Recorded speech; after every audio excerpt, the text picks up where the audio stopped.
زندگی گزارنے کے سپنے دیکھے تھے، لیکن تم نے تو مجھے زندگی کے سفر میں اکیلا ہی چھوڑ دیا۔ مجھے تمہارے بغیر بالکل بھی اچھا نہیں لگتا۔ اے عبداللہ، کاش کہ تم زندہ ہوتے تو آج اپنی اس آمنہ کا غم دیکھتے۔ میں تو گھر میں امید لگا کر بیٹھی تھی کہ آپ 2 مہینے میں واپس آ جائیں گے، لیکن آپ تو ابھی تک واپس نہ آئے۔ یا خدا، اے عبداللہ، کاش تم زندہ ہوتے تو آج اپنے اس چاند جیسے خوبصورت بچے کو دیکھتے کہ اللہ نے تیرے بچے کو کیسا حسن عطا فرمایا ہے۔ اے عبداللہ، کاش تم زندہ ہوتے تو اپنے اس یتیم بچے کو اپنے کندھے پر بٹھا کر بازاروں میں گھماتے، اس کے لیے اچھے اچھے کھلونے لاتے، اسے اپنے ہاتھوں سے کھانا کھلاتے۔ لیکن اے عبداللہ، آج یہ تمہارا چاند سا خوبصورت بچہ یتیم ہو گیا ہے، اس کے سر سے باپ کا سایہ اٹھ چکا ہے۔ تیرے یہ پیارے بچے اپنی زبان سے تو کچھ نہیں بولتا، لیکن اس کے دل میں بھی محلے کے دوسرے بچوں کو دیکھ کر یہ خیال ضرور آتا ہوگا کہ کاش میرے ابا زندہ ہوتے تو وہ مجھے اچھے اچھے کھلونے لا کر دیتے، مجھے بازاروں میں گھماتے اور مجھے پیارے پیارے کپڑے پہناتے۔ حضرت آمنہ اپنے شوہر کی قبر کے پاس بیٹھی برابر روئے جا رہی تھی، اور پھر شام ہوتے ہوتے اپنی بندی ام ایمن کے ساتھ گھر واپس آ گئی۔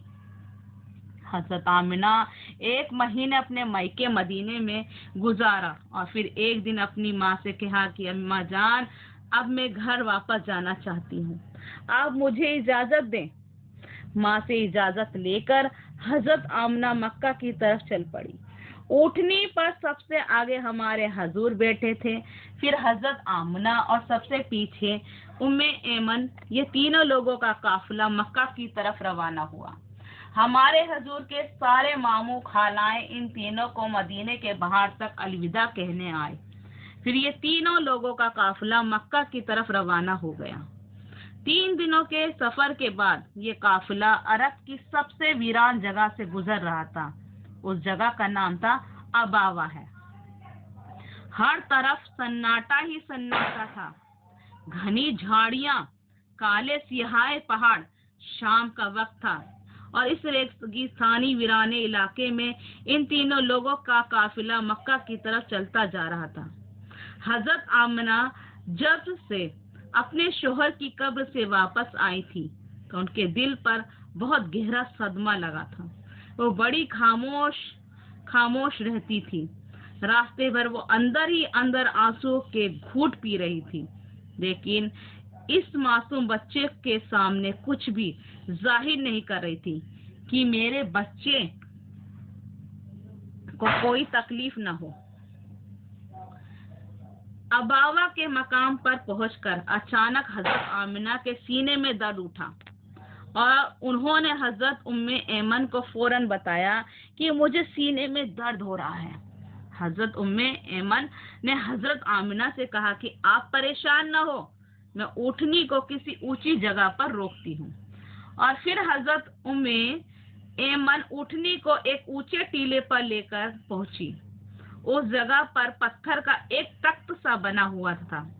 انہوں نے حضرت آمنہ کو اونٹنی سے اتار کر اس پتھر پر لٹا دیا۔ حضرت آمنہ کے بار بار سینے میں عجیب سا درد اٹھ رہا تھا۔ شاید انہیں اپنے شوہر کا غم بہت زیادہ ہو گیا تھا، اس لیے انہیں دل کا دورہ آ رہا تھا۔ حضرت آمنہ بار بار اپنا سینہ پکڑ رہی تھی اور درد کو روکنے کی کوشش کر رہی تھی، لیکن قدرت کو کچھ اور منظور تھا۔ ہمارے حضور اپنی امی کو گھبرائی ہوئی نگاہوں سے دیکھ رہے تھے۔ وہ سمجھ ہی نہیں پا رہے تھے کہ میری امی کو کیا ہو رہا ہے۔ حضور کی عمر اس وقت صرف 6 سال کی تھی۔ آنکھوں میں آنسو بھرے ہوئے تھے، دل گھبرا رہا تھا اور بار بار ہمارے حضور اپنی امی سے کہہ رہے تھے، امی جان، آپ مجھ سے بات کیوں نہیں کر رہی ہو؟ آپ خاموش کیوں ہو؟ مجھ سے بات کرو امی۔ حضرت ام ایمن حضرت آمنہ کے ہاتھ پیر دبا رہی تھی، ان کے سر پر ہاتھ پھیرتے ہوئے کہہ رہی تھی، یہ آمنہ ہمت رکھو، تمہیں کچھ نہیں ہوگا، تم بالکل ٹھیک ہو جاؤ گی۔ لیکن حضرت آمنہ سمجھ چکی تھی کہ شاید اب جانے کا وقت آ چکا ہے۔ یا خدا، حضرت آمنہ درد کی وجہ سے بار بار اپنی آنکھوں کو بند کرتی اور کھولتی۔ حضرت آمنہ آنکھ کھول کر اپنے اس 6 سال کے بچے کو دیکھتی اور دل ہی دل میں سوچتی، اب میرے اس یتیم بچے کا کیا ہوگا؟ میرے بچے کے اپنے باپ کا سایہ تو دیکھا ہی نہیں، اور اب میں بھی اسے چھوڑ کے جا رہی ہوں۔ نہ بہن نہ بھائی ہے، میرا بچہ اب کس کے لیے جیے گا؟ میرے بچہ اب کس کے سہارے جیے گا؟ حضرت آمنہ درد کی وجہ سے بار بار اپنی آنکھیں بند کر لیتی، لیکن ہمارے حضور اپنی امی کو ہلاتے اور روتے ہوئے پوچھتے، امی جان آپ کیا ہو رہا ہے؟ ہمارے حضور کچھ سمجھ ہی نہیں پا رہے تھے، لیکن کچھ بھی 6 سال کا ایک بچہ کیا جانے کہ اس کی ماں کو کیا ہو رہا ہے۔ آج تک ہمارے حضور نے کسی کو مرتے ہوئے نہیں دیکھا تھا۔ آخر حضرت آمنہ نے موت سے کچھ سیکنڈ پہلے سارا زور لگا کر اپنی آنکھیں کھولی اور اپنے 6 سال کے بچے کے سر پر ہاتھ پھیرتے ہوئے کہا کہ بیٹا پریشان نہ ہو، اب میں جا رہی ہوں، لیکن ساری دنیا کو ایسا بچہ دے کر جا رہی ہوں جو ساری کائنات کو روشن کر دے گا۔ آمین۔ اتنا کہہ کر حضرت آمنہ نے حضور کا سر اپنے سینے پر رکھ لیا اور اپنی آنکھیں بند کر لی۔ حضور نے محسوس کیا کہ میری امی کی کوئی آواز نہیں آ رہی، تو سر اٹھا کر دیکھا تو حضرت آمنہ کی وفات ہو چکی تھی۔ ہمارے حضور اپنی امی کو ہلا رہے تھے اور کہہ رہے تھے، امی جان اٹھو، مجھ سے باتیں کرو، میں آپ کے بغیر کہیں نہیں جاؤں گا، میرا مکہ میں آپ کے سوا کون ہے؟ ہمارے حضور روتے ہوئے اپنی امی کو اٹھا رہے تھے اور حضرت ام ایمن بار بار ہمارے حضور کو دلاسا دے رہی تھی اور کہہ رہی تھی کہ بیٹا تمہاری امی اب ہمیں چھوڑ کے جا چکی ہے، وہ اب کبھی واپس نہیں آئے گی۔ ہمارے حضور اپنی امی سے لپٹ کر رو رہے تھے۔ ام ایمن کسے کہہ رہے تھے کہ خالہ جان میری امی اٹھاؤ، کیوں نہیں اٹھ رہی ہے اور مجھ سے کیوں بات نہیں کر رہی ہے؟ میں اپنی امی کے ساتھ مکہ جاؤں گا، میرا ان کے علاوہ کون ہے؟ دوستو، وہ کیا ڈراونا منظر ہوگا کہ مکہ مدینہ کی عجیب سی بہت دور ایک سنسان علاقے میں 6 سال کا بچہ اپنی ماں سے لپٹ کر رو رہا ہے اور اپنی ممی کو مرتے ہوئے دیکھ رہا ہے۔ شاید اس دن آسمان کے فرشتے بھی رو رہے ہوں گے۔ اس وقت ہمارے حضور کے پاس صرف حضرت ام ایمن تھی کہ گھر کی نوکرانی تھی۔ گھر کی نوکرانی کیا دلاسا سے مل سکتا ہے؟ اگر اللہ چاہتا تو حضرت آمنہ کو مدینے میں وفات دے سکتا تھا۔ کم سے کم ہمارے حضور کی خالہ، ماموں، نانی ہمارے حضور کو گلے لگا کر کچھ دلاسا تو دے دیتے۔ اگر اللہ چاہتا تو حضرت آمنہ کو مکہ میں وفات دے سکتا تھا۔ کم سے کم ہمارے حضور کے چاچا، دادا عبد المطالب یا پھوپھیاں بھی ہمارے حضور کو گلے سے لگا کر دلاسا دے سکتی تھی۔ مصیبت کے اس وقت میں ہمارے حضور کے لیے سہارا بنتی، لیکن اللہ تعالیٰ ساری دنیا کو دکھانا چاہتے تھے کہ اے لوگوں دیکھو، یہ محمد وہ ہستی ہے جس کی خاطر میں نے ساری کائنات بنائی ہے۔ اس بچے سے میں اتنی محبت کرتا ہوں کہ پورے قرآن میں نے اسے نام لے کر نہیں پکارا، ہمیشہ محبت سے پکارا ہے۔ اے لوگوں، یہ محمد وہ بچہ ہے جس کے اشارے پر آسمانوں میں تہلکا مچ جاتا ہے، جس کی دعاؤں کے ہاتھ اٹھتے ہی میں دنیا کا نظام ہی بدل دیتا ہوں، جس کی انگلی کے اشارے پر میں چاند کے 2 ٹکڑے کر دیتا ہوں۔ اے لوگوں، یہ محمد وہ ہستی ہے جسے میں نے سارے جہاں کی خوبصورتی دی۔ آ جاؤ آج میری دنیا والوں، ذرا اباوا کے مقام پر آ کر دیکھ لو کہ اس بچے پر کیسی مصیبت کا پہاڑ ٹوٹا ہے، وہ کیسے اپنی ماں سے لپٹ کر رو رہا ہے۔ آج اسے کوئی سہارا دینے والا نہیں ہے۔